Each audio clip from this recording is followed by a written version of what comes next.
નમસ્કાર દર્શક મિત્રો, આપ જોઈ રહ્યા છો ઇન્ડિયન કલ્ચરલ પ્રેસ સમાચાર પર કરીએ નજર। વડોદરા શહેરના તાલુકા પોલીસ સ્ટેશન વિસ્તારમાં આવતા લક્ષ્મીપુરા ગામમાં ખોડિયારનગર સ્મશાન પાસેથી વિદેશી દારૂના વેપલાનો સ્ટેટ મોનિટરિંગ સેલે પર્દાફાશ કર્યો।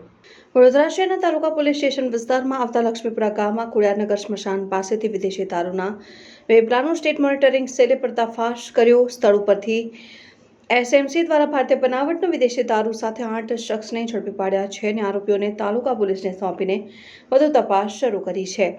આ ઉપરાંત દારૂ સપ્લાય કરનાર 3 શખ્સને વોન્ટેડ જાહેર કર્યા છે। ઝડપાયેલ મુદ્દામાલમાં દારૂની બોટલ 288, મોબાઈલ 8, વાહનો 6, રોકડ રકમ ₹29,450, કુલ મુદ્દામાલ ₹2,73,750।